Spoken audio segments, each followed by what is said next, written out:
음, 자, 이제 마지막 시간이죠. 표정이 좋으시군요. 다음 주에 한 주 하게 되면 또 쉬니까. 그죠? 네. 근데 뭐 모든 학원들이 연말 정도 기준해가지고 일단은 쉬어요. 그러니까 연말이기 때문에 31일 날 쉬고 1일 날 쉬고 뭐 그렇게 되다 보니까 여기는 뭐 크리스마스 때에서부터 해가지고 그러니까 이렇게 쉴 때 그냥 편안하게 쉬세요. 예? 괜히 또 뭐 책 보겠다고 괜히 또 어설프게 본 것도 아니고 안 본 것도 아니고 괜히 그런 상태로 해가지고 스트레스만 받고 휴가를 보내지 말고 이게 2019년에 나에게 주어지는 마지막 휴가라고 생각하고 그죠? 예, 그거 한번 푹 쉬는 거예요. 예?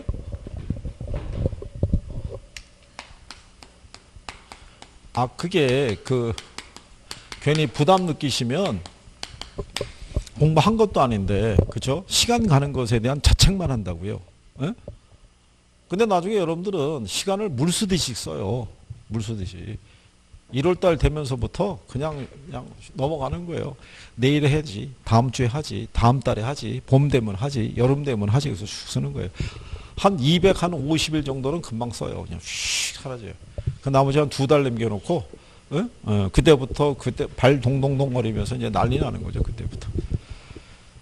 열심히 할 수 있다는 거는 본인이 정해진 계획대로 꾸준히 갈 수 있느냐가 관건이에요. 본인이. 그죠? 그러니까 본인과의 약속이잖아요. 그죠? 그런 얘기를 여러분들이 누구에게 하냐면 자녀들에게 해요. 그죠? 공부하려고 그러면 본인 자기 자신과의 싸움인 거야. 그치? 네가 그거를 이겨내느냐 아니냐에 따라서 그 얘기를 분명히 하죠. 그죠? 여러분들은 어떻게 하면 공부를 잘할 수 있는 방법에 대해서 최소한 3시간 이상은 얘기할 수 있는 사람들이에요. 자질도 충분하고. 그죠? 다만 핸디캡은 뭐냐면 본인 스스로는 못 지킨다는 거예요. 그렇잖아요? 얘기는 잘해줄 수 있어요. 그럼 몸소 실천을 한 1-20%라도 해주시면 그죠? 내년에 그냥 무난하게 이 바닥을 뜨는 거죠. 한번 두고 보죠. 그래서 올해는 중간중간에 한번 테스트도 한번 해보고요. 그래서 정리를 좀 할 수 있게끔. 그래서 빨리 합격해서 나가셔야 돼요. 민법에 관한 용어도 그 조문도 외우는 것보다는 법 조문에 대한 이해를 조금 해주시는 게 그게 나중에 2차 과목하고 연계해서 좀 편리하실 테니까 잘 해보시면 되겠고. 자, 이 비율 분석법이라고 297페이지에 있는데요. 이게 여러 가지 재무 비율을 나타내요. 좀 아까 여러분들이 승수법이라고 배우셨죠? 예, 그래서 이 승수법에 관한 거 하고요. 여기 있는 여러 가지 재무 비율을 묶어서 낼 때도 있어요. 다음은 재무 비율과 승수에 관한 내용이다. 이렇게 출제할 때도 있어요. 그러면 일단 거기 총 자산 회전율 밑에 가면은 대부 비율이라고 있죠.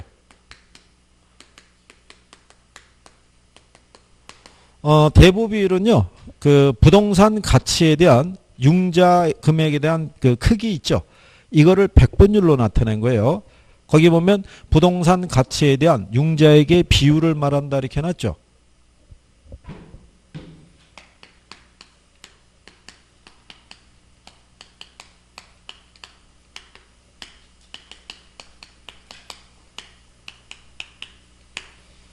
자, 대부 비율을 보면요. 이게 LTV라고 해놨어요. 그죠? 예, 이거를 풀어주면은 론 투 밸류라는 거예요. 그죠? 근데 여기서 요 2라는 게 이게 슬레이시의 의미예요. 그러니까 이게 L 오버 V가 되는 거죠. 그러니까 여러분들이 예전에 학창시절에 배우셨던 기수서수 있는 것도 있죠. 그러니까 가치 위에 뭐가 있는 거예요? 부채가. 그래서 부동산 가치에 대한 융자금의 크기를 나타내요. 그죠?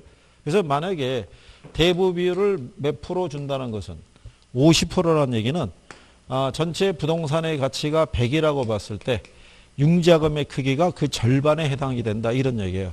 그래서 정부가 대부 비율을 50%로 제한을 하게 되면 1억짜리 부동산이면 5천만 원까지 융자를 받을 수 있다. 이런 얘기예요. 무슨 말인지 이해하시겠죠? 근데 만약에 60%를 주면 어떻게 돼요? 전체 100이라고 봤을 때 60에 해당하는 6천만 원에 해당하는 금액을 융자를 받을 수 있다라고 얘기하는 경우죠. 그런데 이 대부 비율은요.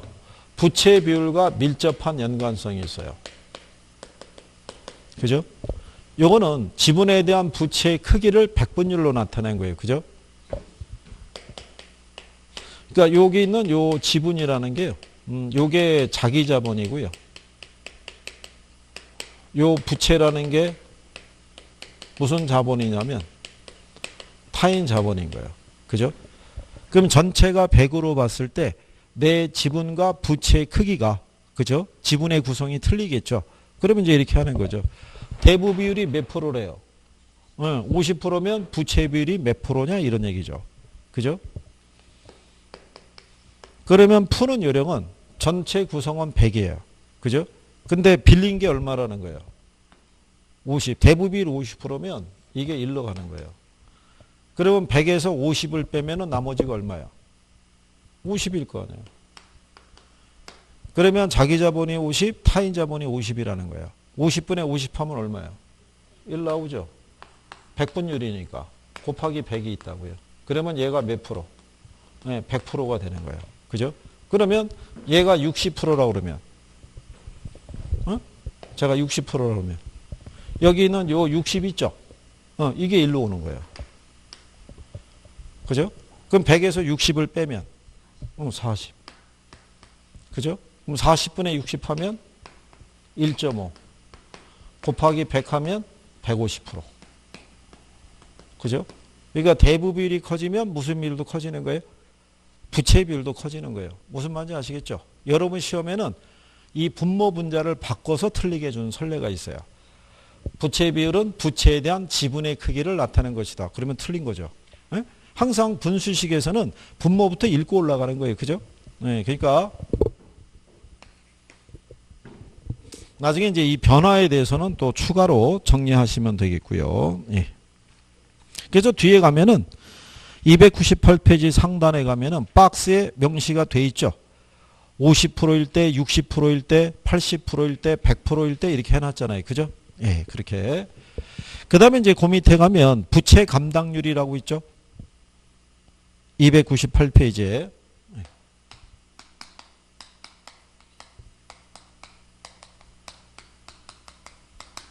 자, 제목이 뭐예요? 부채 감당률이에요. 그죠? 얘는 뭐를 측정할 때 쓰는 거냐면 융자 상환 능력을 측정할 때 쓰는 거예요. 그러면 융자 상환 능력은 큰 게 좋다, 작은 게 좋다?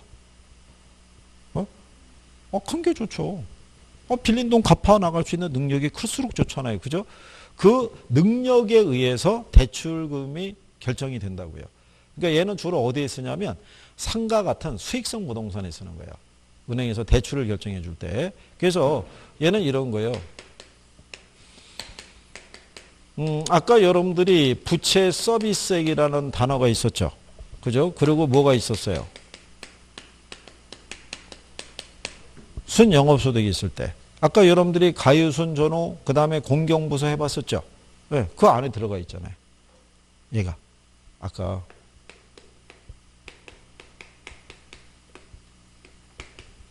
이렇게 했었죠.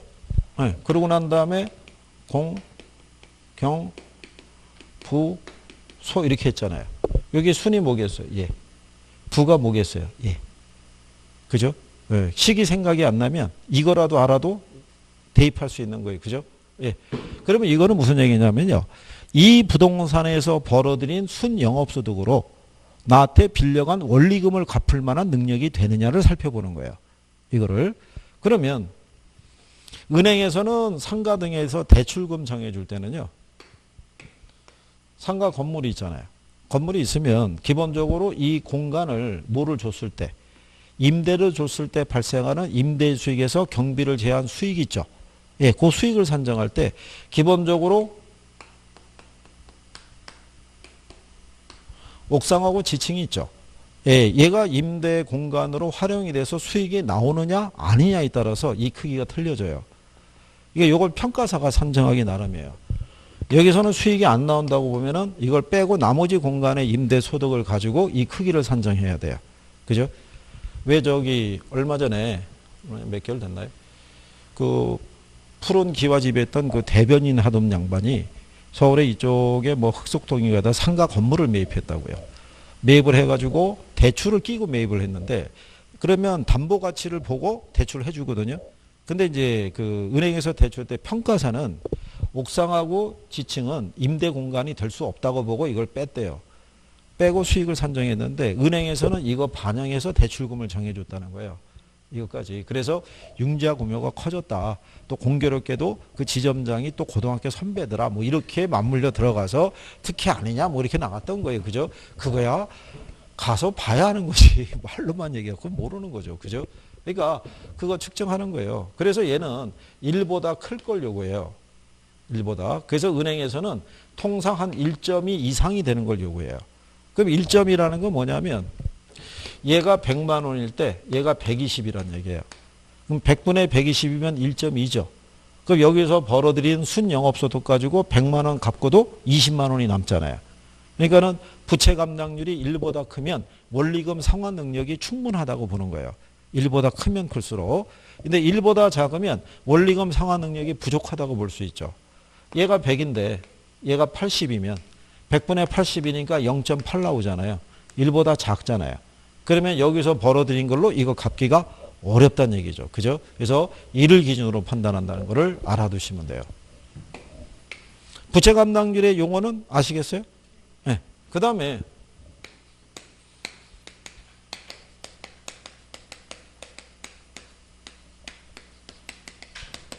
자, 세 번째 보면은 채무 불이행률이라고 있어요. 그죠?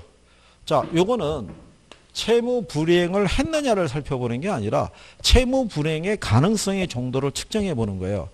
근데 채무 불이행의 가능성이 큰 게 좋아요? 작은 게 좋아요? 작은 게 좋을 거 아니겠어요? 그래서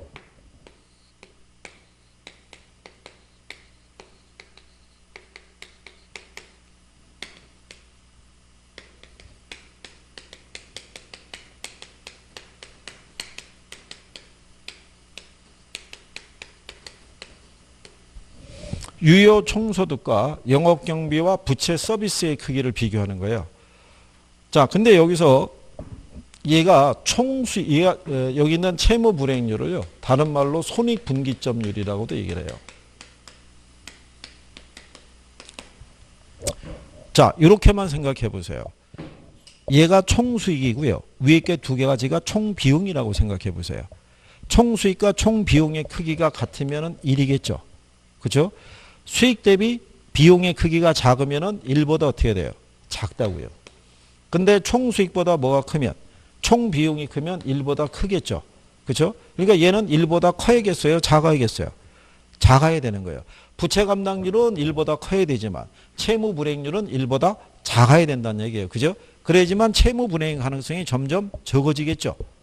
그러면 얘들은 기본적으로 뭐가 설명해요? 제목이. 그렇죠? 그러니까 외우는 개념보다는 그렇게 해서 단어를 이해하는 게 훨씬 빠른 거예요. 이해하시겠나요? 그래서 이렇게 용어들에 대한 거를 한번 해보신 거예요. 그죠? 그러면 그 밑에 가게 되면 양가로 5번에 영업경비 비율이라고 있죠. 그러면 자, 총소득에서 영업경비가 차지하는 비중이 큰 게 좋겠어요? 작은 게 좋겠어요?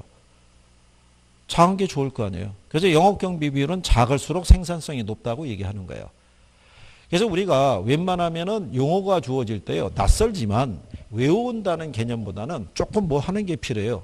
이해하면은 범위가 많이 좁아져요.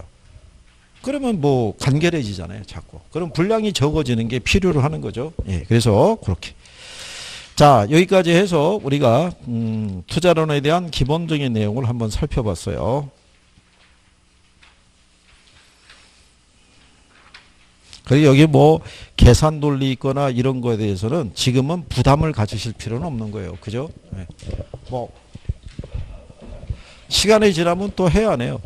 할 수밖에 없죠. 계산을 일단은 푸는 방법은 알려드리고 요령은 알려드리고 그 다음에 이제 우리가 대처 방안을 논의하면 되죠. 그죠? 네.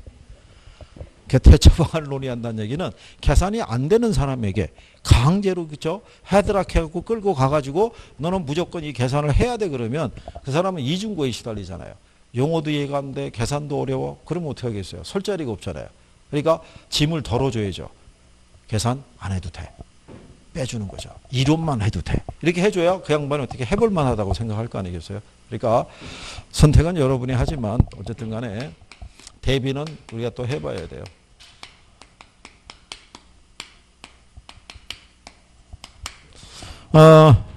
321페이지 가면요. 부동산 금융론이라고 있어요. 금융론. 자, 요 금융에 대한 거는요. 여러분 시험 목차는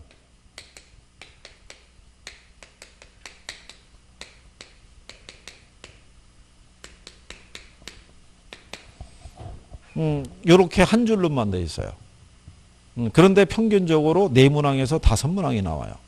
4문항에서 뭐가 나온다? 5문항. 그죠? 그럼 나중에 이제 여러분들이 요 취지에 대해서는 어떻게 생각하시면 되냐면 요 금융이라는 게 자금 융통의 줄임말이에요. 그죠? 우리는 일반적으로 부동산을 거래하기 위해서, 투자하기 위해서, 개발하기 위해서 뭐를 융통을 해요? 자금을 융통을 해요. 그죠? 근데 은행의 입장에서는 돈을 빌려주잖아요. 그럼 한번 이렇게 생각해 보시면 여기 만약에 은행이 있어요. 고객이 있고 여기도 고객이 있어요. 은행은 불특정 다수의 고객들로부터 예금을 수신을 해요. 그죠? 이걸 가지고 불특정 고객에게 뭐를 해줘요? 대출을 해줘요. 그죠? 근데 고객이 은행에 맡긴 예금이 있죠. 네. 단기로 운영하겠어요? 장기로 운영하겠어요? 자, 장기를 버리고 얘기해 보세요. 단기예요, 단기. 이건 단기예요, 단기. 예전에는요, 오래전에 왜 그 예금 이자율이 2자릿수일 때 있죠. 예, 그때는 나중에 결혼자금 이런 거를 적금에 집어넣고 3년 만기 이렇게 운영했던 시절도 있었어요. 근데 지금은 예금 이자율이 한 자릿수에도 거의 지금 못 미치는 수준까지 가고 있는데 사람들이 요즘은 단기로 운영해요. 1년 미만으로 그냥 넣었다 뺐다 이런 거 반복하는 게 많아요. 근데 대출은 어떻게 해줘요? 장기로 이루어지죠. 그런데 고객이 맡긴 예금은 이건 부채예요. 은행 입장에서 보면. 그럼 찾으러 오면 줘야 돼요. 근데 단기로 조달한 자금을 장기로 운영하고 있으면 기간 불일치에 따른 유동성 문제가 걸리는 거예요. 빼줄 돈이 없잖아요. 그 은행 입장에서는 장기 대출 해줄 수 있어요, 없어요? 대출을 못 해주잖아요. 그죠? 그리고 은행이 대출을 해주면 이 부동산에다 대출해주고 뭐 설정해요? 저당권 설정하잖아요. 그죠? 네. 그 저당권의 10년 이상의 저당권의 명칭을 저당채권이라고 그래요. 채권. 여기는 요 권이라는 것 있죠. 이거는 권리를 얘기하는 게 아니고요. 여기서 이게 이제 증서에 대한 어떤 그런 의미예요. 그래서 요 저당 채권밖에 없어요. 이게 현금이 아니잖아요. 그죠? 그러면은 은행에서 지속적으로 대출을 해주려고 그러면 이 채권을 뭐 해야 되냐면 현금화 시켜야 돼요. 그죠? 그래서 요 채권을 뭐를 발행을 통해서 이걸 증권의 형태로 변형을 시켜서 팔라는 거예요. 시장에다가. 팔면 뭐가 들어와요? 현금이 들어오겠죠. 그러면 자금이 조달이 되니까 지속적으로 대출해 줄 수 있죠. 찾으러 오면 돈 줄 수도 있어요, 없어요? 있을 거 아니에요. 그걸 이제 우리가 해보는 거예요. 왜 이걸 여기서 해보냐면 여러분들이 부동산을 소유하고 있으면 소유권이 있죠. 그죠? 그러면 여기다 내가 이거 담보로 대출 받으면 저당권이 설정이 되죠. 그러면 우리 민법에서는 요 소유권과 저당권을 분리해서 거래할 수 있어요, 없어요? 이게 분리해서 거래할 수가 없다고요. 무슨 말인지 아시겠어요? 물건은 본권을 떠나서는 존재할 수 없는 거예요. 그러니까 현행 우리나라 민법에서는 소유권과 저당권을 분리해서 거래할 수 없는 거예요. 그래서 별도의 법을 만든 거예요.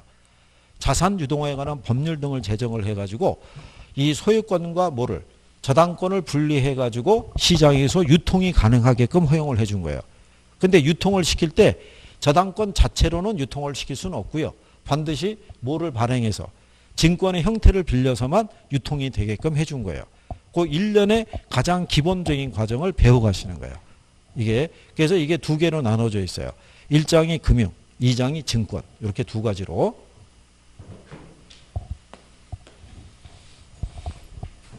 표정이 뭐 이렇게 복잡하냐 이런 거예요. 그죠?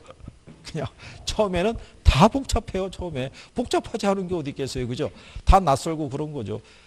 지나야 이제 조금 나아지는 거예요. 지나야. 그죠? 자, 그래서 제일 먼저 이제 금융의 의의라고 그랬을 때 이 금융이라는 게 자금을 뭐 하는 거예요? 융통하는데 뭐 하기 위한 자금을 융통하기 위해서요? 부동산을 개발하기 위해서, 투자하기 위해서, 부동산 구입하기 위해서, 그죠? 임대를 하기 위해서 뭐를 융통한다? 자금을 융통하는 개념이라고 이렇게 생각하시면 되는 거예요. 자, 그 다음에 이제 뒤로 가면요. 금융 관련, 기초 개념이라고 있어요. 그죠? 거기 보시면은 대출자가 있고 차입자가 있죠? 에? 앞에서 하신 거예요. 그죠? 대출자가 누구라는 거예요? 은행 같은 금융기관 얘기하는 거예요. 그죠? 그 다음에 차입자라는 것은 일반 투자자라든가 돈을 빌려 쓰는 사람이 있죠. 네, 그런 사람을 얘기하는 거예요. 그죠? 그 다음에 그 밑에 가면 지분금융하고 무슨 금융이 있어요? 그럼 별표 하시는 거예요.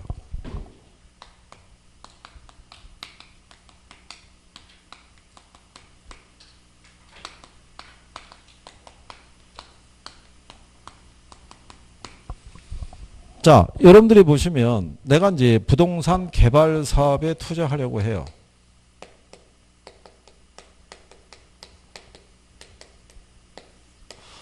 필요한 자금이 가령 예를 들어서 한 100억 필요해요. 근데 현재 내가 가지고 있는 돈은 20억밖에 없어요. 그럼 나머지 80억을 누구한테인가 조달을 해야 되겠죠. 그죠? 그럼 조달을 할 수 있는 방법이 두 가지예요. 그죠? 하나는 뭐겠어요? 하나는 투자자를 유치하는 거예요. 여러분들에게 얘기하는 거예요. 제가 이번에 개발 사업에 투자 운영하는데 이게 수익률이 거의 두 자릿수에 육박한다 이런 얘기죠. 지금 은행 금리가 뭐 한 자리에서 막 저기 제로 금리 시대인데 두 자리라고 그러면 어마어마한 거예요. 그죠? 그러면서 투자에 대한 수익을 보장해 줄 테니까 투자해 달라고 얘기를 해요. 그러면 이 중에서 40억은 투자자로부터 자금을 조달해요. 조달하면서 대가로 뭐를 주겠어요? 내가 이 개발 사업 이 회사를 갖고 있잖아요. 이 회사에 대한 지분을 넘겨주는 조건이에요. 그죠? 네, 그래서 지분을 투자자에게 양도해 주는 조건으로 투자를 유치하는 거예요. 그러면 이 투자자는 이 개발 사업 있죠? 저하고 한 배를 탄 거예요. 이 개발 사업이 성공을 거두면 높은 배당을 받을 수 있지만 사업이 망하면 어떻게 돼요? 같이 망하는 거예요. 같이. 그죠? 그래서 일반적으로 기업에서는 이렇게 투자자를 유치할 때 뭐를 발행을 해서 주식 발행을 통해서 투자를 유치하는 거예요. 그러니까 자기가 갖고 있는 지분의 형식을 빌려서 자금을 조달하는 케이스예요. 그래도 여전히 40억이 부족하잖아요. 그럼 나머지 40억은 어떻게 하겠어요? 빌려오는 거예요. 돈을 뭐 한다? 차입을 하는 거예요. 그러니까 기업의 입장에서는 뭐를 발행을 해요? 일반적으로 회사채를 발행한다고 얘기를 해요. 아니면은 일반인 같으면은 차용증을 써주고 돈을 빌려오는 개념이에요. 그죠? 그러면 얘하고의 차이점 뭐냐면 얘는 수익에 관계없이 이자를 지급해야 돼요. 잘 되든 안 되든 간에. 근데 얘는 수익이 났을 때만 줄 수 있는 거예요. 그죠? 나중에 만약에 이 개발 사업이 부도나죠. 예, 부도가 나더라도 얘는 추심이 들어갈 수가 없어요. 같은 배를 탔으니까. 근데 얘는 당연히 자기가 가지고 있는 차용증에 명시된 권리대로 얘보다는 먼저 권리를 주장할 수 있는 거예요. 그죠? 요게 내 자금을 조달하는 과정이 되게 복잡한 거예요. 이게 그리고 일부 교재에 보면은 얘는 소구금융, 얘는 비소구금융 뭐 이렇게 한 거 있는데 그거는 갖다 선생들이 붙인 거고 참고해도 되고 나중에 이게 개발 사업을 투자 운영하면요. 여러분들 혹시 프로젝트 파이낸싱이라고 들어보셨나요? PF라고? 그 시험에 가끔 잘 나와요. 거기서도 이렇게 해서 주식을 발행하죠. 예, 주식을 발행하면 이게 우선주를 주느냐 보통주를 주느냐에 따라서 얘가 안게 되는 리스크의 크기가 틀려져요. 이게 자금을 조달하는 것도. 그러니까 이 안에도 복잡한 구조가 있어요, 없어요? 있는 거예요. 근데 요즘 출제자들이 조금씩 영역을 넓혀가고 있어요. 왜? 매번 내는 데서 낼 수는 없잖아요. 그러니까 조금씩 들어가는 거예요. 고개 정도까지만 하시면 돼요. 그래서 나중에 여러분들이 여기서 뭐 물어보냐면 지분금융의 종류에는 뭐가 있으며 부채금융의 종류에는 뭐가 있느냐 이런 걸 물어봐요. 그죠? 그러니까 최소한 뭐는 알아야 돼요? 재무 종류는 알아야 돼요. 그죠? 종류는. 근데 여기 지분금융의 종류 있잖아요. 예, 종류에 보시면 거기 우리 지분금융에 보면 뭐라고 하냐면 부동산 신디케이트, 부동산 투자회사, 조인트 벤처 등이 있다 이렇게 해놨죠. 예, 그걸 압축하면은 이렇게 나와요. 조가 조인트 벤처, 신이 신디케이트, 리가 리치예요. 지분금융의 가장 대표적인 게 조신리라고 얘기를 해요. 그죠? 그러면 자 옆에 가면은 문제로 확인하기 있죠. 어? 거기 가면은 자 다음 자금 조달 방법 중에서 지분금융에 해당하는 걸 물어봤잖아요. 그죠? 거기 답이 3번의 부동산 투자회사 리츠라고요. 그게 답이었다고요. 그게. 이렇게 제목만 갖고도 출제한다는 얘기예요. 그리고 지문으로도 이렇게 들어와요. 나중에 설명해드려요. 하나씩. 그냥 지금 금융이 지분금융도 있고 무슨 금융도 있다. 부채금융도 있다라는 정도. 그죠? 네. 뒤에 가시면은 직접금융이 있고 무슨 금융이 있냐면 간접금융이라고 있죠. 예. 직접금융이라는 거는 여러분들이 투자자로부터 직접 자금 조달할 수도 있어요. 없어요. 아는 지인 간에 직접 거래할 수도 있죠. 간접금융이라는 거는 뭐를 토대로 유동화 저기 우리가 하나의 중개기관이라고 하는데 금융기관이 있죠. 예, 얘를 토대로 우리가 자금을 조달하는 방식이에요. 여러분들이 보시면 은행은 하나의 중개 역할을 해줘요. 그죠? 고객이 맡긴 예금은 소액자금이죠. 이거를 다액자금으로 바꿔주는 거죠. 예? 우리가 대출 규모는 큰 규모로 대출해 주잖아요. 개인이 맡긴 예금의 규모는 크지 않죠. 그거 모아서 크게 대출해 주는 거고 얘는 단기인데 얘는 뭐예요? 장기잖아요. 그러니까 기간에 대한 부분을 또 중개를 해주는 그런 역할도 해요. 간접금융을 하게 되면 여러분들이 만약에 직접금융하죠. 이 둘이 직접 거래하잖아요. 그럼 얘가 부도가 나면 얘가 다 책임져야 되잖아요. 그런데 얘를 통해서 대출을 우리가 해주게 되면은 얘가 부도가 나면은 여기서 1차 책임을 지는 거예요. 여기서 책임을 바로 부담하는 게 아니라 그런 역할을 해주는 게 이제 금융기관의 역할이라고 생각하시면 돼요. 자, 그 다음에 이제 거기 보시면 이자율이라고 있죠. 이자율이라는 것은 여러분들이 이제 현재 소비를 참는 대가로 주는 게 뭐예요? 이자이자. 그죠? 근데 그 이자율에 대한 거를 보시게 되면요. 그 정도만 지금은 알아두시면 돼요. 약정 이자율이 있고 뭐가 있어요? 시장 이자율이 있어요. 그러니까 약정 이자율이라는 것은요. 대출자하고 차입자 있죠. 예, 계약 당시 정한 이자율을 무슨 이자율? 그걸 약정 이자율이라고 그래요. 무슨 이자율? 약정 이자율. 그 다음에 시장 이자율은요. 요거는 대출자나 차입자나 무관하게 시장에서 결정되는 이자율을 얘기를 해요. 그런데 간혹 가다 보면 약정 이자율을 하고요. 시장 이자율 간에 당연히 이거는 괴리가 생길 수밖에 없죠. 그렇잖아요. 특히 상식적으로 얘보다 시장 이자율보다 약정 이자율이 높아지죠. 네, 그럼 대출자는 이익이겠어요? 손해겠어요? 어? 아니 이게 만약에 고정 이자율이라 가정할 때요. 약정 이자율이 시장 이자율보다 높아지죠. 네, 그러면은 대출자는 어떻게 돼요? 이익이라고요. 이익. 비싼 이자 받고 빌려주고 있잖아요. 시장 이자는 낮아졌는데. 그죠? 그러면 그때 차입자는 뭐 하겠어요? 조기 상환하는 거예요. 그죠? 비싼 이자를 물고 만기 때까지 갈 이유가 없잖아요. 그죠? 근데 반대로 시장 이자율이 약정 이자보다 높아지죠. 네, 그러면은 누가 손해겠어요? 대출자가 손해인 거예요. 대출자가. 나중에 내가 대출할 때 정한 이자율이 4.5%예요. 근데 시장 이자율이 5.25%예요. 이렇게. 그죠? 그럼 시장 이자율이 비싸잖아요. 그럼 여러분들이 이 이자 받기로 하고 대출을 해줬죠. 그럼 저당권 설정이 됐죠. 보유하고 있는 채권의 가치가 떨어지는 거죠. 그렇죠? 그럼 은행 입장에 손해잖아요. 원래 이걸로 빌려줬으면 보유하고 있는 채권의 가치가 이 수익률에 기초한 채권인데 무슨 말인지 아시겠나요? 네. 그런 내용이죠. 예. 시장 이자율이 약정 이자율보다 높아지게 되면은 그죠? 예. 그러면 대신에 돈을 빌려 쓴 사람은 유리하죠. 자기는 싼 이자로 빌려 쓰고 있으니까 이 관계를 시험에서 잘 물어봐요. 약정 이자율과 무슨 관계? 시장 이자율의 관계. 특히 무슨 이자율을 가정하고요. 고정 이자율을 가정하고 그런 것들을 나중에 배우시게 될 거예요. 그죠? 그 다음에 거기 옆 페이지에 가면 우리나라의 주택금융제도라고 있죠. 예, 그래서 제도권 금융이 있고 비제도권 금융 이렇게 나눠지고요. 뒤쪽에 넘어가시게 되면 주택도시기금이라고 있죠. 들어보셨죠? 응?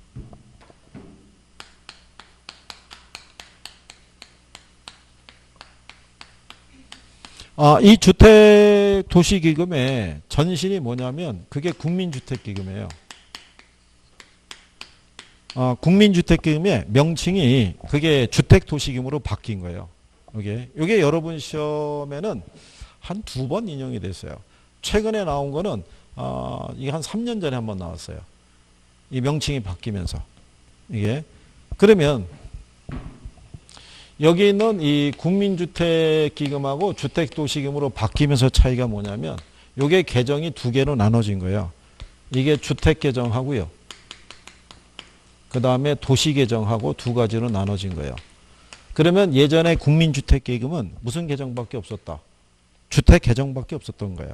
그래서 왜 부부 합산 연소득이 가령 예를 들어서 뭐 3천만 원 이하인 사람들 있죠. 예, 그 사람들에게 이 기금을 통해서 대출을 해주는 거라고요. 그러니까 모든 근로자가 대출받을 수 있는 게 아니라 제한적인 조건을 충족하는 사람만 대출을 받았던 이제 그런 시스템이에요. 근데 요걸 가지고 융자를 해줄 때는요. 국민주택 규모 있죠. 예, 이 정도 규모의 주택을 건설하거나 매입하거나 리모델링 할 때 이 기금이 지원이 되는 거예요. 만약에 국민주택 규모를 초과하는 주택에다가는 기금 지원이 이루어진다 안 이루어진다? 안 이루어진다는 거예요. 그게 2번 나온 거예요. 답이 똑같이. 그죠? 그 다음에 여기 있는 도시 계정이 있죠. 요거는 어디다 쓰는 거냐면 도시 재생사업 있죠. 그죠? 예, 그때 요 기금을 지원해 주는 거예요. 이게 최초로 집행이 됐던 건요. 충청권에 보면은 천안역 있죠. 예, 천안역 일대의 상권이 많이 죽었어요. 천안역 뒤편에 거기 동랑구청이 있다가 이전했고요. 원래 천안역을 민자역세로 개발하겠다는 소문이 무성했다가 결국 무산이 됐어요. 그래서 그 일대 상권을 복원시키는데 이 기금이 집행이 됐던 거예요. 거기에 이제 그런 식으로 벌써 그게 기금 집행이 된 지 한 5, 6년 됐어요. 네. 그래서 이렇게 주택계정과 무슨 계정? 도시계정. 일단 여기서 기억하실 거는 국민주택 규모 이하의 주택에만 이 기금이 지원이 된다는 걸 알아두시면 돼요. 그리고 이 주택도시기금은 누가 관리하냐면 국장이 해요. 국토교통부 장관 아시죠? 네. 이 사람이 관리하는데 이번에 얘가 명칭이 바뀌면서 주택도시보증공사라고 이 기관이 하나 설립됐어요. 얘가 이제 기금 관리를 위탁을 받아서 해요. 그러면 얘가 다시 또 누구에게? 시중은행에게 재위탁을 줘서 이 기금의 관리를 하고 있어요. 대출은 여기서 이루어지니까. 그죠?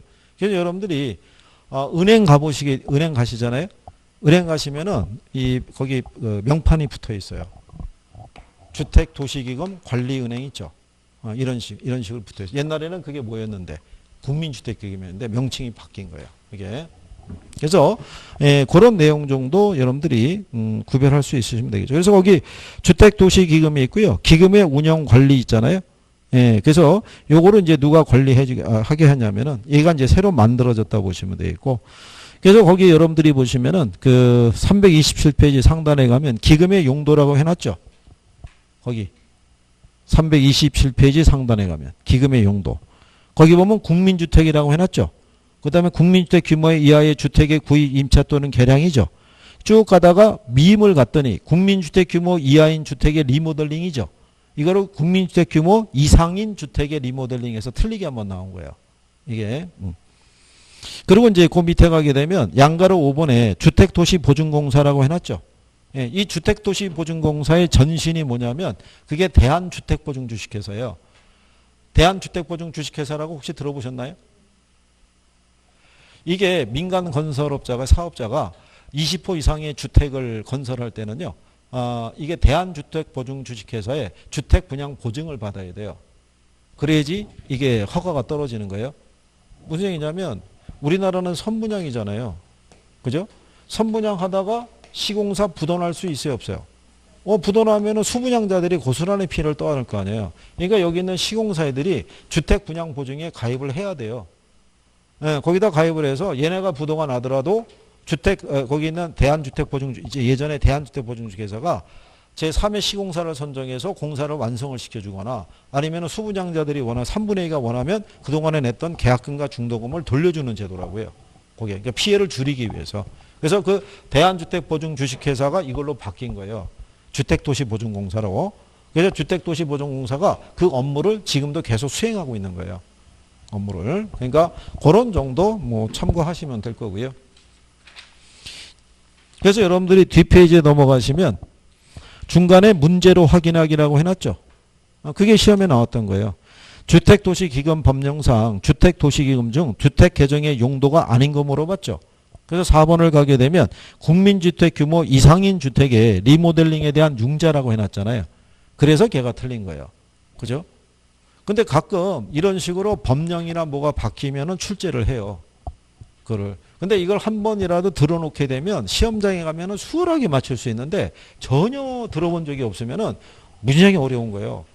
선택을 해야 되니까. 그죠? 네, 그런 차이라고 생각하시면 되겠고요. 그 밑에 가시면은 주택 청약 종합저축제도라고 있죠. 이게 원래 여러분들 아시다시피 청약 뭐 저축 예금 부금 많았잖아요. 그게 이걸로 통합된 거예요. 네, 그래서 요 제도의 가장 큰 취지는 뭐냐면 이거는 누구나 가입이 되는 거예요. 누구나. 그러니까 만 18세 이상이 된다, 무주택자야 된다 그런 조항이 아니라 누구나 가입할 수 있다. 얘가 이 제도가 들어왔죠. 이 제도가 들어온 해 바로 시험에 나왔던 거예요. 바로 시험에 내면서 답을 뭐라고 유도했냐면 틀린 거 고르라고 할 때 있죠. 네, 당연히 가입 대상은 만 18세 이상. 틀리는 거죠. 누구나 가입할 수 있으니까. 그러니까 정부가 이슈가 되거나 홍보를 하기 위해서 필요한 정책이 있으면 낸다고요. 그게. 그것도 뭐 정부가 내라고 내겠어요. 밑에서 알아서 내는 거죠. 이렇게 쭉 해서. 그러니까 뭐 그런 정도는 알아두시는 게 필요하다. 용어상에서 뭐 그런 얘기죠. 그 다음에 이제 그 밑에 가시면 옆 페이지에 가시면 자 329페이지에 가시면 중간에 주택금융이라고 있죠. 예, 이제 거기 이제 배워가시는 건데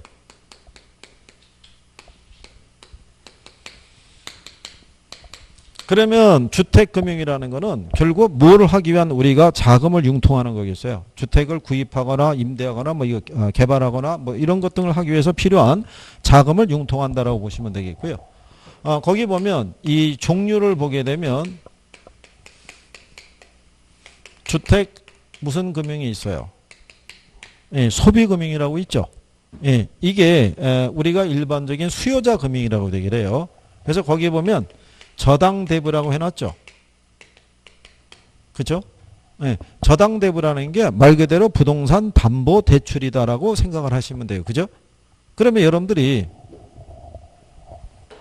이렇게 생각해 보세요. 주택을 구입하려는 사람이 그죠? 신용을 담보로 대출을 받는 거를 저당대부다 그러면 틀려요. 이게 신용이라면 틀려요. 그죠? 여러분들 은행에 가가지고 대출 창구에 가가지고 대출 받으러 왔다. 그러면 은행 직원이 물어보는 건 뭐예요? 담보 물어보죠. 담보. 근데 거기다 대고 나의 젊음과 미래와 나의 비전과 이거 얘기하면 빌려줘요, 안 빌려줘요? 안 빌려주는 거예요. 그러니까 이게 이제 여러분들이 읽다가 착각으로 넘어가는 게 이런 거예요. 항상 뭐를 주택을 구입하려는 사람이 주택을 담보로 자금을 융통하는 것을 우리가 주택 소비금융이다 그러는데 거기다가 주택이 아니라 뭐 신용을 담보로 이렇게 들어가면 그게 또 여러분들이 문장을 완성시켜서 틀리는 거예요. 그래서 뭐를 담보로? 예, 주택을 담보로 해서 자금을 조달하는 것을 주택 소비금이라고 그래요. 그래서 일반적으로 얘는 장기 저리 요건이라고 보시면 돼요. 그리고 돈을 융자를 해주면요. 일시불로 해주죠. 그 대신에 여러분들은 분할 상환하겠죠. 예, 그런 구조를 갖고 있는 게 주택 소비금융이고요. 그 다음에 주택 개발금융이라고 있죠. 이거를 뭐 건축대부라고도 얘기를 하는데요. 자, 주택을 공급하려고 하는 개발업자도요. 당연히 시간적인 갭이라는 게 발생해요. 초기에 주택을 우리가 공급하기 위해서는 뭐가 필요하냐면 시간이 필요하죠. 그러면 그 초기 단계는 비용만 지출이 돼요. 그 비용으로부터 수익이 발생이 되려고 그러면 일정한 텀이 필요하죠. 그 공간을 간극을 메꿔주는 게 뭐란 얘기예요. 그게 금융이라는 거예요. 그런데 여기 있는 이 주택개발금융은요. 얘네는 대출을 해줄 때 공정별로 단계별로 해줘요. 얘네 왜 단계별로 해주냐면요. 만약에 공사비가 한 50억 된다고 가정해 보세요. 50억을 일시불로 대출해 주죠. 근데 문제는 이거 대출을 받고 난 다음에 완성이 되려고 그러면 한참 시간이 걸리잖아요. 근데 얘는 일시불로 받았으니까 이자를 50억에 대한 이자를 내야 돼요. 무슨 말인지 아시겠죠? 그리고 가다가 부도가 나면은 이거 채권 회수가 어려워질 수가 있다고요. 그래서 개발금융은 대부분 공정별로 끊어서 주는 거예요. 대신에 나중에 상환은 일시불로 하도록 유도를 한다고요. 그죠?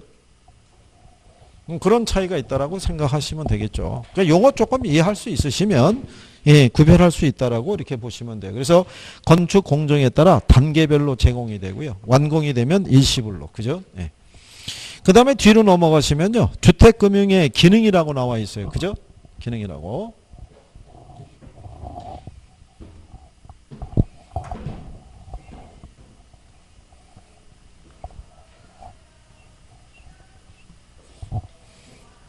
오늘이 화요일이죠. 네. 수업이 토요일까지 있나요? 금요일까지. 그렇군요.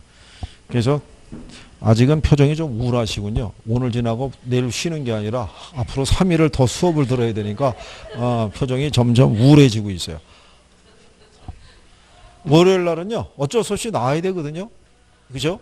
좋든 싫든 간에. 월요일 날 하고 난 다음에 오늘 화요일이니까 급격히 피곤함을 느끼는 거예요. 그러다가 수요일 날 정도 되면 조금 살아났다가 목요일 날 다시 급격히 처져요. 그러다가 금요일 날은 쌩쌩해요. 그렇죠? 오늘만 지나면 이틀 쉴 수 있다. 예. 여기 금요일 날 무슨 과목이죠? 공법. 그러니까 공법 선생하고 사이가 좋은 거예요. 공법 선생하고. 그죠? 예. 그날은 참 부드러운 거예요. 그죠? 야, 3시간이야. 조금만 있으면 끝나는 거야. 말이죠. 공법 선생하고 사이가 좋은 거죠. 나머지 과목은 이제 뭐 거의 뭐 덜그덕 가는 거죠. 이게. 그러니까 이제 차라리 긍정적으로 생각하는 게 나아요. 그죠? 뭐 이제 어떻게 하겠어요, 이거? 어? 그렇잖아요? 이 표정 관리만 하지 마시고, 그죠? 학원마다 가보면은, 남자분들은 근엄한 표정으로, 여자분들은 우아한 표정으로 있어요. 그죠? 표정 관리만 하고 있는 거예요, 표정 관리만. 속은 타고 있고, 그죠? 한 거는 없고, 들으면 아주 그냥 뭐 생경하고 뭐 이렇고, 그죠? 페이지는 계속 넘어가요. 벌써 300페이지 훨씬 넘어간 거예요, 그죠? 금방 가는 거예요, 이거. 나가는 거. 다음 주에 와서 하면요, 이거 거의 쭉 나가는 거예요, 그냥. 그죠? 아니, 읽고 넘어가면요, 뭘 못하겠어요, 그죠? 알아야 되는 거지. 그렇잖아요? 그러니까 열심히 좀 해야 된다니까요. 아주 쓰러지는 거예요, 진짜. 예? 올해간 집중 많이 하셔서, 그죠? 동반 합격 가는 거예요, 그죠? 쫙 해서. 그래갖고, 미리 드레스 코드 있죠? 드레스를 맞추는 거예요. 맞춰가지고 합격자 모임할 때, 여자분들은 드레스, 남자분은 턱시도 입고 한번 딱 등장하는 거예요. 그죠? 그래서 사진 찍어갖고 한번 딱 SNS 올리는 거예요. 이렇게 쫙. 얼마나 화제가 되겠어요. 그죠? 방송국에서 인터뷰 나올 수도 있어요. 그죠? 아니, 왜, 그렇잖아요. 무슨 화재 현장 그래갖고 누가 또 나올 거 아니에요. 그죠? 아니, 왜 여기는 이렇게 드레스 코드를 맞춰 입고 하셨냐고. 말해서 얘기할 수도 있잖아요. 그죠? 한번 두고 봐야죠. 자, 여기 330페이지에 가면 기능 있죠, 기능. 네, 기능이 역할인데 거기 보면은 종류가 한 5가지 나와 있죠. 근데 만약에 이렇게 생각해 보세요. 자, 대출금이 5억이고요.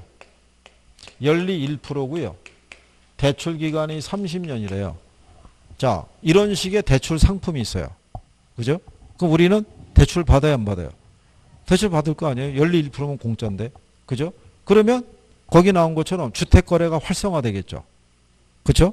그 다음에 자가주택의 공급이 늘어나겠죠.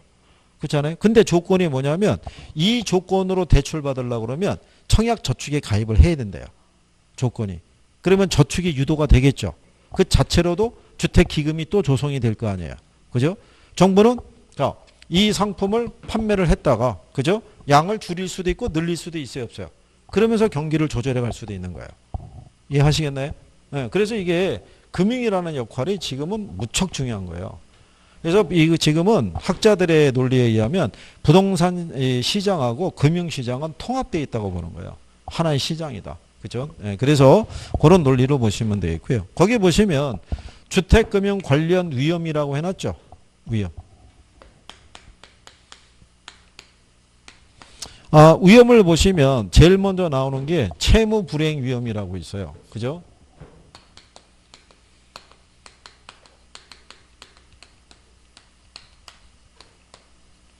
요거는요.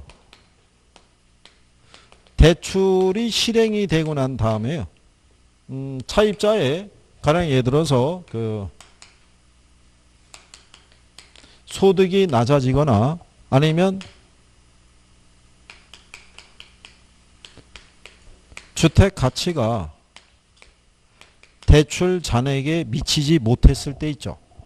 예, 그때 발생하는 게 채무 불행 위험이라고 그래요. 차입자의 소득이 낮아진다는 얘기는 뭐냐면 실직할 수도 있잖아요. 그죠? 그래서 갑자기 소득이 발생하지 않을 수가 있잖아요. 그 원리금 상환이 어렵잖아요.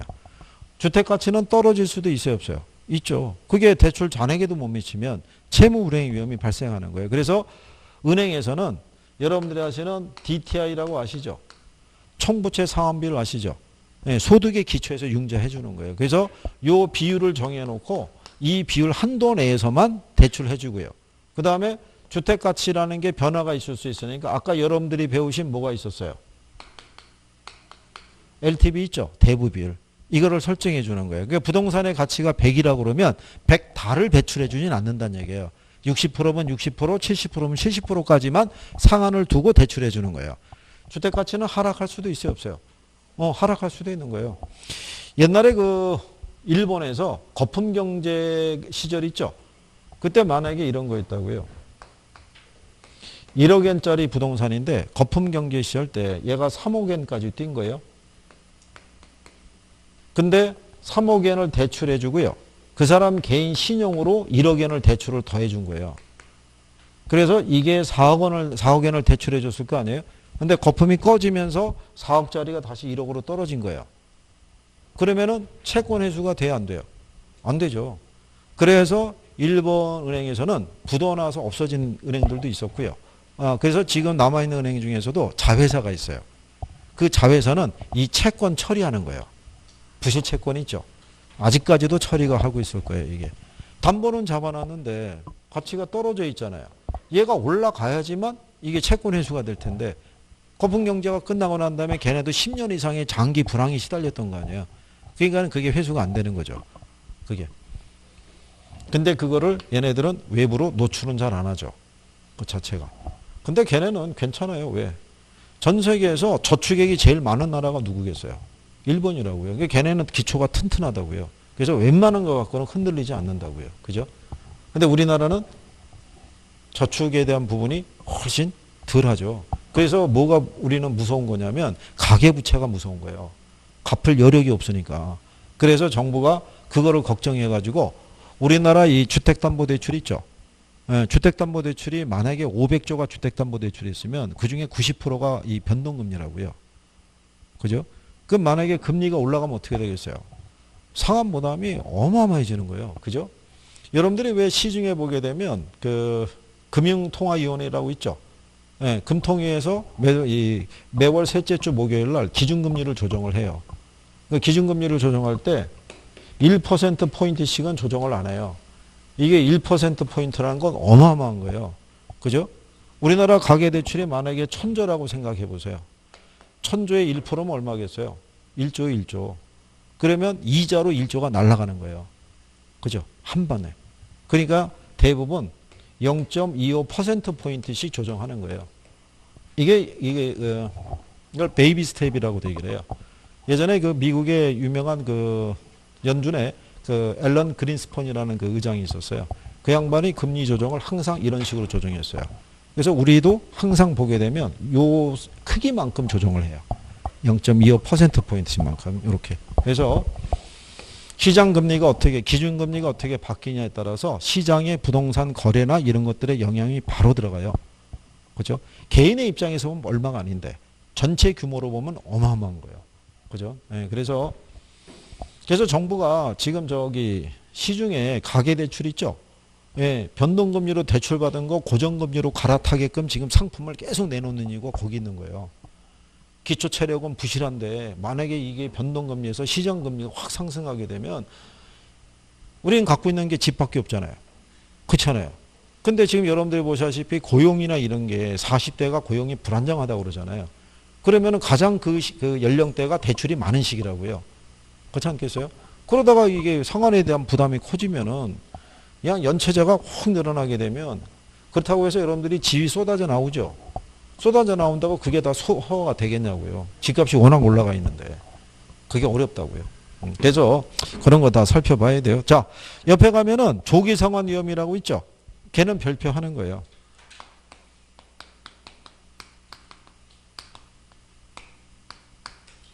자, 조기상환 위험은요. 아까 여러분들이 이거 해봤잖아요.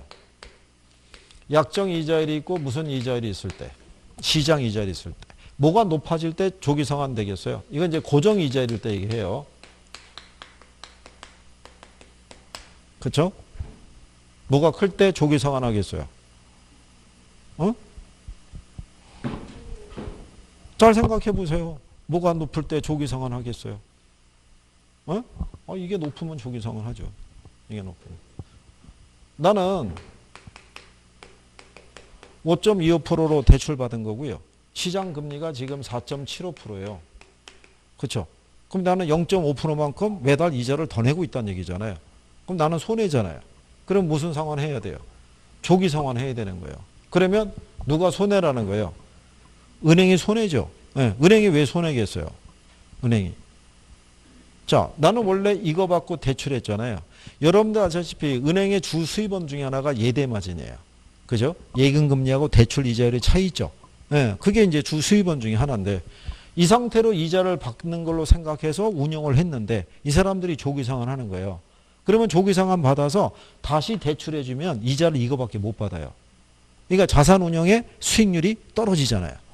그런 리스크가 존재하는 거예요. 그래서 가끔 가다가 만기가 도래하는데 은행에서 전화가 와요. 자, 아무개 씨 이번에 12월 말일까지가 지난번에 대출 받으신 거 상환 만기일이 도래하고 있는데 만약에 특별히 이번에 상환할 계획이 없으시면은 저희 은행에서 한 3개월 정도 기간을 연장해 드릴 수 있습니다. 라고 얘기를 해요. 그러면 순간적으로 사람이 무슨 판단하냐면 우리나라 속담에 외상이면 소도 잡아먹는다고 원래 이번에 갚아야 되는데 3개월 후에 갚아도 된대요. 그럼 왠지 모르게 그게 공돈이 생긴 것 같은 거예요. 그래? 그럼 3개월 후에 갚으면 되지. 예, 그러면 동의합니다. 이렇게 하는 거예요. 그 은행에서 왜 그렇게 얘기를 하냐면 이거 회수 받아서 다시 운영해봐야 대출할 데가 별로 없는 거예요. 그러면 운영을 통해서 수익이 안 나오잖아요. 그러니까 지금 대출해준 상태에서 그 이자라도 몇 개월 더 받는 게 은행 입장에서는 유리하다는 거예요. 그죠? 그러니까 중개업자들은 금융에 대해서 많이 알아야 돼요. 그래야지 적절한 뭐를 해줄 수 있어요. 조언을 해줄 수 있는 거예요. 그죠? 예, 그런 내용인 거예요. 그래서 그게 조기상환 위험은 여러분 시험에 잘 물어봐요. 약정이자율과 시장이자율 중에서 어느 게 높았을 때 조기상환이 이루어지냐. 그 다음에 유동성 위험이라고 있죠. 예, 이건 아까 설명한 거예요. 자, 은행에서는 고객들로부터 조달하는 예금은 단기 상품이죠. 근데 대출은 장기잖아요. 그러니까 기간 불일치에 따른 유동성 문제가 걸리는 거예요. 무슨 말인지 아시겠죠? 그 다음에 이제 법적인 위험, 대출 실행 이후에 발생하는 주택 대출에 대한 과세라든가 뭐 이런 것 있죠. 정부의 정책 등에 따라 영향을 받기도 해요. 그래서 요 위험 중에서는 가장 기억해야 될 거는 조기상환 위험이라고 보시면 돼요. 그 다음에 그 밑에 가면 주택금융의 금리 방식과 상환 방식이라고 있죠. 예, 여기는 일단 별표를 하나 하시고요.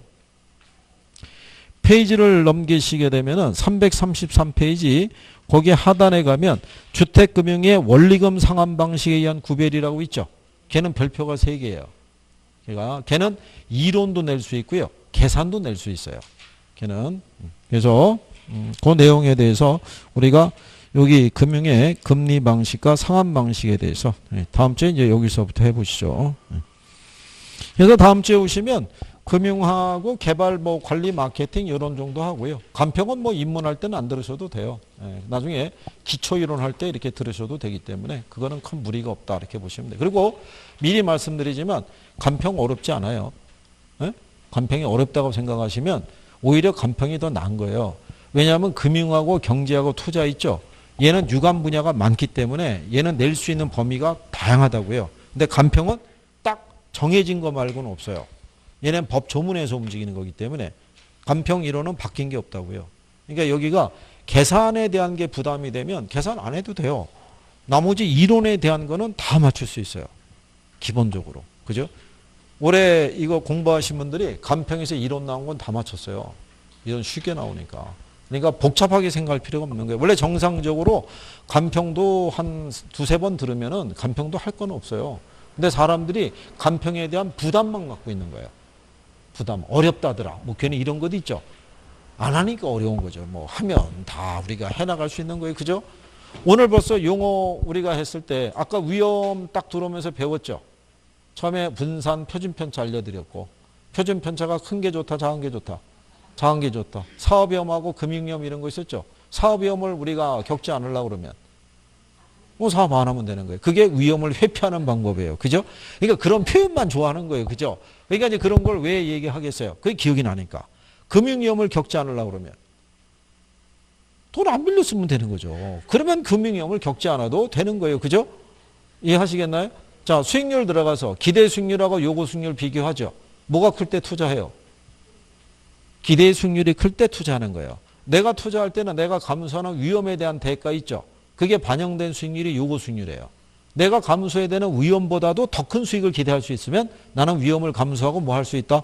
투자할 수 있다라고 얘기하는 거예요. 그죠? 그럴 때 여기서 얘기하는 합리적인 투자자는 위험 회피적인 투자자라고 했어요. 그죠? 걔는 위험 혐오적인 행동을 한다라고 얘기를 했고 위험과 수익의 상세 관계는 뭐예요? 위험과 수익은 일반적으로 비례 관계라는 거. 그렇죠? 그래서 투자자는 자기가 부담하는 위험이 커지면 요구 수익률을 높여서 대처한다 그랬어요. 낮추는 경우는 있다 없다? 없다. 평균분산 아까 지배원리 배우셨죠? 응? 평균분산 지배원리. 자꾸 이제 표정이 신선함으로 가득 차게 이제 자꾸 바뀌는 거예요. 자, 뭐가 어떤 얘기냐면 기대 수익률이 동일한 두 개의 투자 대안이 있으면 위험이 작은 애가 다른 투자를 지배한다는 얘기고 위험의 크기가 같으면 수익이 큰 애가 다른 투자를 지배한다 이런 논리가 되는 거예요. 그죠? 자, 우리가 포트폴리오에서 체계적 위험하고 비체계적 위험 배우셨죠? 네, 뭐가 우리가 제거할 수 있어요?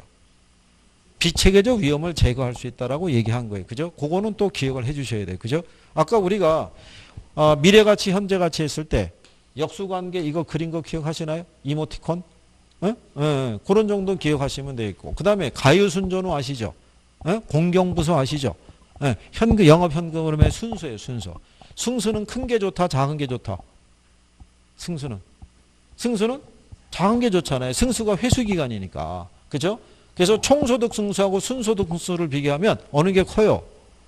순소득 승수가 크죠. 수익이 작으니까. 그렇죠? 자, 부채 감당률은 어떤 뜻이라고 그랬어요? 어? 부채 감당률이잖아요. 융자를 감당할 수 있는 능력을 보는 거예요. 융자를 감당할 수 있는 능력은 큰 게 좋아요? 작은 게 좋아요? 그래서 1보다 커야 돼요? 작아야 돼요? 1보다 커야 된다? 이런 거예요. 그죠? 무슨 말인지 아시겠나요? 그런 것들이 벌써 짧은 시간 안에 그 용어들을 다 하고 넘어간 거예요. 그렇죠? 금방인 거예요. 금방. 그러니까 이제 돌아가면은 조금씩 이제 나아지시는 거예요. 무슨 말인지 아시겠죠? 예, 한 주 잘 보내시고 다음 주에 뵙겠습니다. 고생하셨습니다. 수고하셨습니다.